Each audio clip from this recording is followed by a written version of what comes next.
It's time to talk about the Voodoo doll, and it's a cool little object that's rather fun to use. With it, one sim can manipulate the emotions of another sim. But first, how to get it. Now there are a few ways to get it, but I found that by far the easiest way is to simply train your sim's Mischief skill to level 3 by performing Mischief interactions with another sim. Once you're level 3, you'll simply be able to click on a computer and order one from online for 950 simoleons. It's literally that easy. Another fun way is that if you happen to have the City Living expansion pack and the Humor and Hijinks festival is on, you can simply buy one there at the swag store. It's also worth noting that if one sim gets to level 3 Mischief and purchases a Voodoo doll, they can simply transfer it to the inventory of a sim that has 1 Mischief, so that's one way to get around that skill requirement. Now, to use a Voodoo doll, you'll need to bind it to another sim. Simply click it and select the sim you wish to bind it to. Note that you need to have a relationship with that sim and they need to be on the same lot as you. While you can only bind one Voodoo doll to one sim, you can have multiple Voodoo dolls bound to different sims. Another cool thing that's great to know is that if you've bound a Voodoo doll to a sim and they're not on the current lot, you can click on the Voodoo doll and click summon, and you'll be able to summon that sim to the lot. They'll simply come running over like it's nobody's business, like you're their best friend, even though then you're going to torment them. Once you successfully bind a sim, you'll get a confident +1 moodlet for 4 hours, and you'll be able to perform Voodoo. While performing Voodoo will influence the mood of another sim, if you fail, or if it backfires, it will influence your own sim's mood.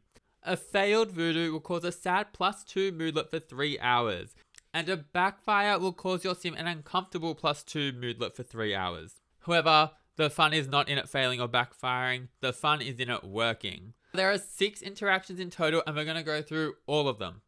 Now the first interaction is Frolic, and this only requires level 1 Mischief. It causes the Voodoo Joy moodlet, which gives a playful +2 for 4 hours. The next interaction is Poke, and that one is unlocked at level 1. This one's one of my favorites just because it makes your sim look so evil when they perform it, and that causes the Voodoo Pain moodlet, which gives a +2 Angry for 4 hours.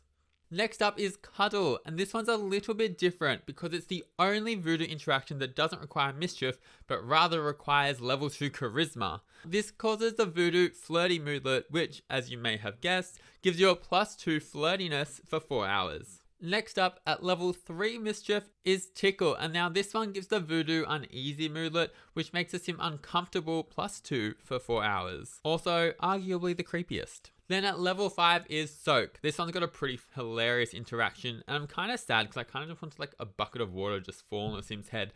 But rather than that, it simply makes them dazed, making them have a +2 dazed moodlet for 4 hours. While influencing a sim's emotions really fun, it's probably not the most exciting thing about the Voodoo doll. The most exciting thing in my opinion is that when you reach level 5 Mischief, you also unlock the Toy with Death interaction. Note that Toy with Death is an interaction that has to be used on an unbound Voodoo doll. Basically, when a sim is dying, what you can do is the Grim Reaper will come along and of course they're going to reap their soul, but you'll be like, hell no.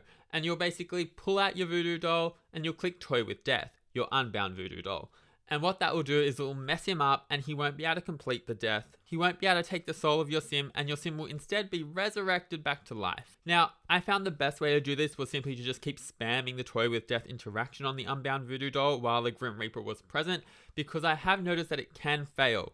It is not a guaranteed way to save your sim's life, so I would not rely on it, but it is a cool little side perk. Alas, thank you so much for watching. I really appreciate that. I hope you enjoyed and found that helpful. If you did, please subscribe and leave a like. I would really appreciate that, and have an amazing day. I'll see you later.